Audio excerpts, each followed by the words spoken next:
Great, thank you. So good morning, everybody, and happy Friday, and thank you for giving me the opportunity to speak to you today about this subject that is, near and dear to my heart.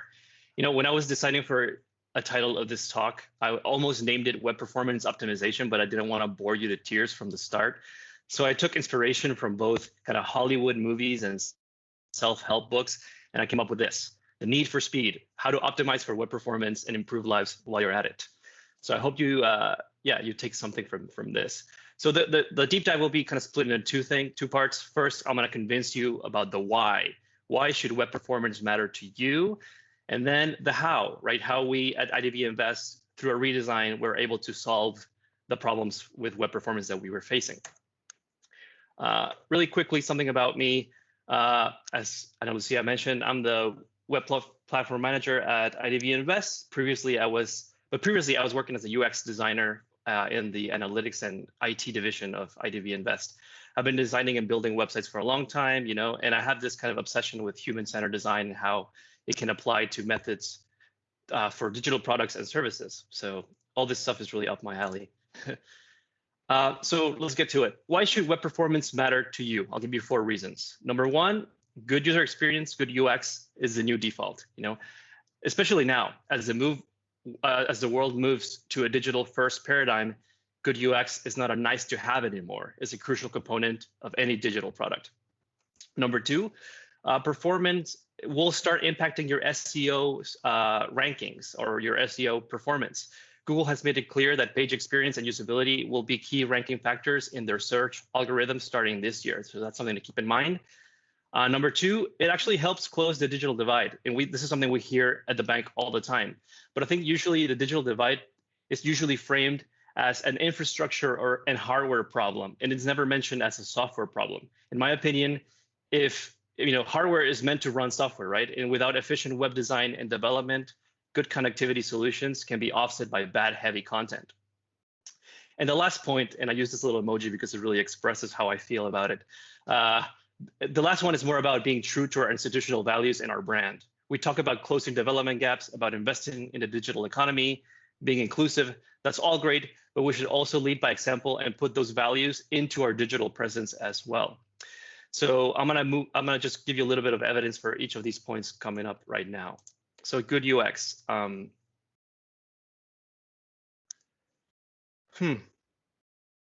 a little bit of a problem here.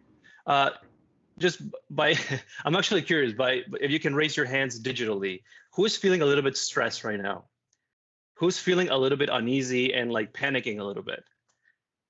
And if you are, I just want to let you know that you're not alone. This is like a real phenomenon. The struggle is real. There's actually studies that have linked stress with streaming delays. We're going to be linking this report on the chat, but Ericsson Consumer Labs did a neuroscience kind of experiment that studied user reactions to varied levels of network latency. And they found out, for example, here in the red circle on the right, that says that heart rate increases 38% with mobile content delays. And one of my favorite findings was this one. They found that the level of stress caused by mobile delays was comparable to watching a horror movie or like solving a math problem, right? So we're so accustomed to like instant gratification that just a small lag in the experience can really make us run away. And that actually has effects on your KPIs too, right? Google has done studies about this as well. They found that because users are stressed, they feel uneasy while your page loads. If your site is very heavy and slow, it increases the chances that your users will bounce, and therefore it increases your bounce rate and your KPIs.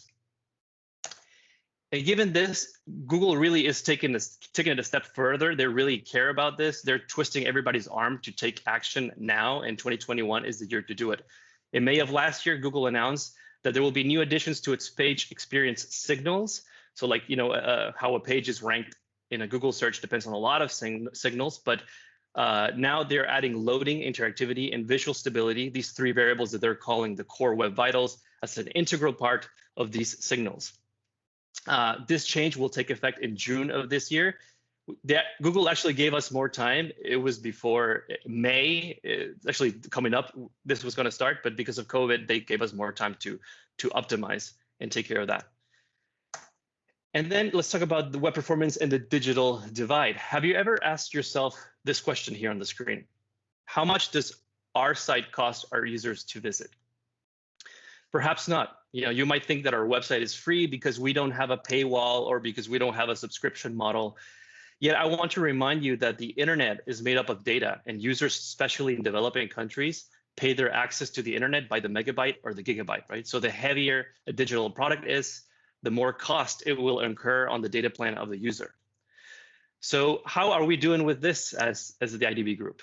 So I use this online tool that weighs your page and then calculates how much your page costs to download in mobile networks around the globe by using data from the World Bank and the International Telecoms Union. So it turns out, the IDB homepage, this is only on the homepage, by the way, it comes in at 18.48 megabytes in weight. That's roughly 7 times heavier than the average web page, according to Google's data of 2.5. So the IDB web page is pretty heavy, but okay, that doesn't tell us much. How much does, now that we know how much it weighs, how much does it cost? And this is this slide right here. The download costs on mobile networks at IDB homepage. So here, the tool gives you a lot of information on a lot of countries around the world, but here I've zeroed in on three regional countries that make up a lot of the web traffic, at least for us at IDB Invest, right? So Brazil, Colombia, Mexico.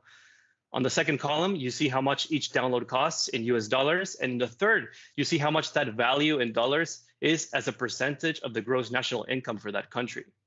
So please keep in mind that these numbers account for only the cost of one visit of just the homepage, right? So if a user were to navigate to other pages on our website, these numbers will keep going up. So a session of 3 pages might be $3 for somebody in Brazil, right? And you start to think, okay, what could this person use those $3 for instead? But do not be discouraged, because we at IDB Invest had the same problem. Our homepage was quite heavy as well. Ours weighed over, on average, 7 megabytes, and that was 3 times heavier than how I wanted it to be. But here was the catch, the constraint. The homepage is home to a lot of media, mostly images that take a lot of space and increase the data footprint of the page.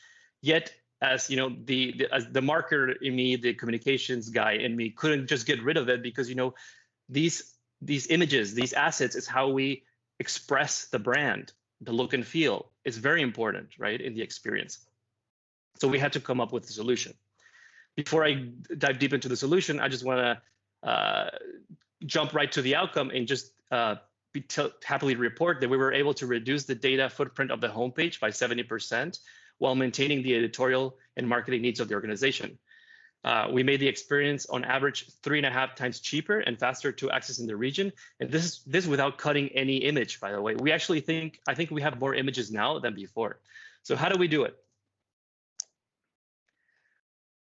First, we said goodbye to JPEGs and PNGs, and we said hello to WebP. What is WebP? Well, WebP is a modern image format that provides superior compression for the images on the web. WebP is a lossless image format, so usually images can become like 26 to 30% smaller in size compared to PNGs or JPEGs. Here on the screen, you have a side-by-side comparison of an image we have actually right now on our main banner in idbinvest.org. The images look exactly the same, yet the WebP image is 15 times lighter. And what's best is that we have automated this conversion process at the CMS level, meaning that the web content editors just upload JPEGs and PNGs, and our system converts it and outputs the WebP variant.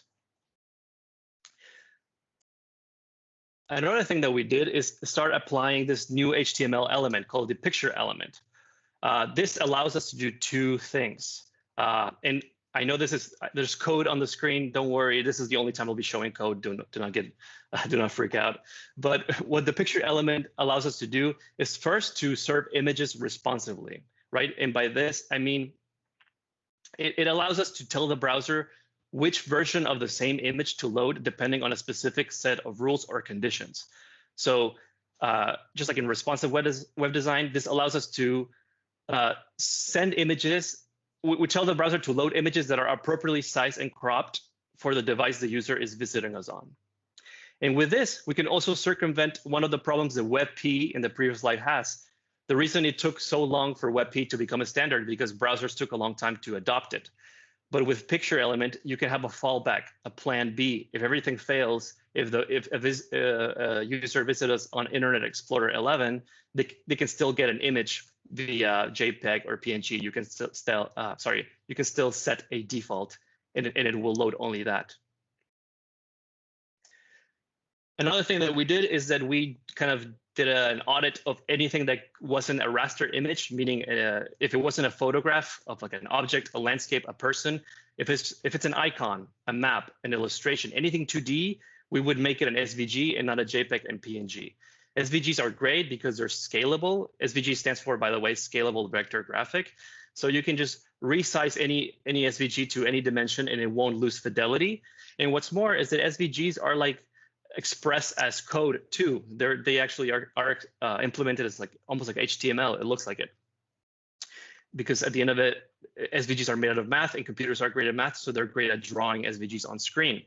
So if you have an artwork or an icon on Illustrator, you can export that as SVG code, put it on your HTML page, and the computer will draw your art without having to download anything. And here on the left, I have potential candidates that we saw as SVG candidates. You know? Another thing that we did is that we started lazy loading all of the things that we knew would be below the fold, right? Like below at the lower areas of the screen. So what is lazy loading?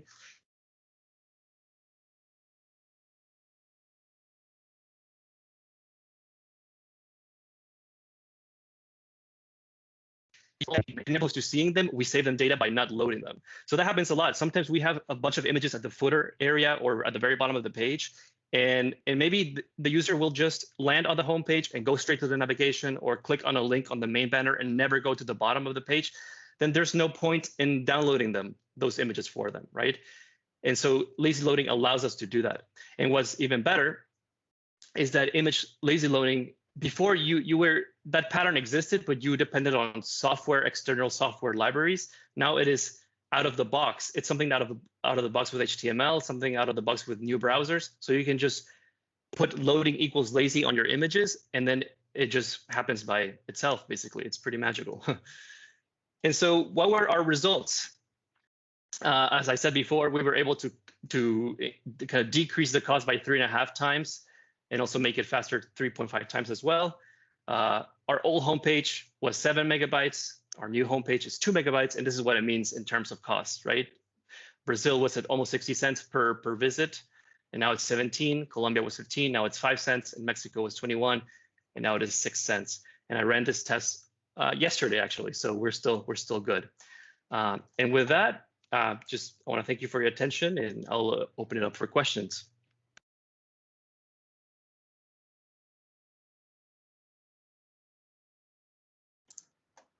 If there are any.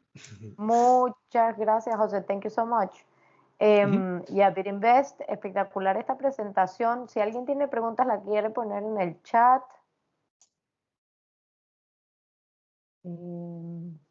A ver si hay algo en el chat. You're a pro, José. Ahí está. Hay una pregunta. Sí, sí. Hay una pregunta de Rodrigo que dice, did you run accessibility tests on the new IDB Invest page? No, we have not done that yet, but I'm happy to report that we recently we partnered with this agency called Accessible Web, and we're currently doing accessibility testing. That's the next frontier. We're doing both a automated accessibility test via a bot that crawls the page on a weekly basis, and then we're doing we actually have this agency assigns an accessibility expert to your team, and that person does manual testing. So that is coming up. We're doing that right now. Oh, muchísimas gracias, José. Thank you so much for this presentation. I think you got a lot of kudos por todos lados. Bueno, justo I'm breaking protocol and just unmuting my mic. José, thank you so much.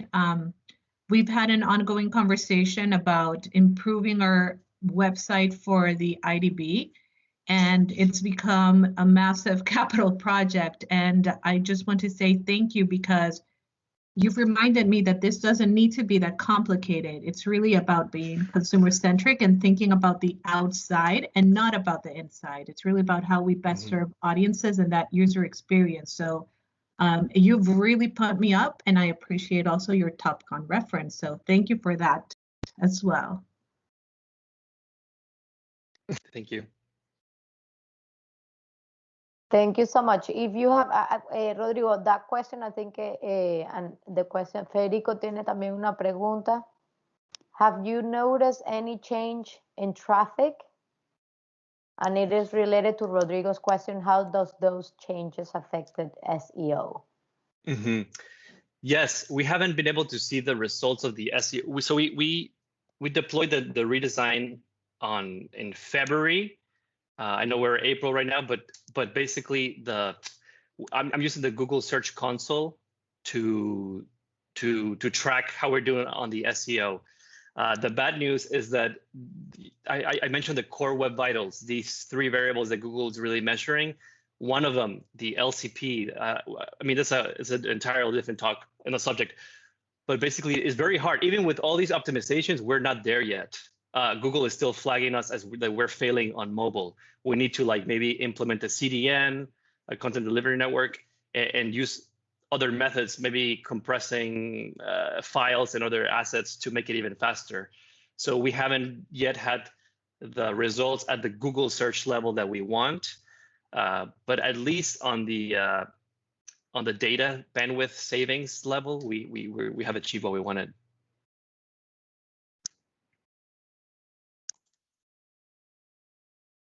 Estoy viendo otras preguntas. WebP applies to video too, right? No, well, WebP can be an alternative to GIFs, but also they said that instead of GIFs, you should do video, and there's also a whole kind of there's best practices on how you should include native HTML5 video too, so that it's performant. But usually GIFs is something that when you scan web pages with some of Google's tools too, they tell you don't use GIFs, use video or WebP.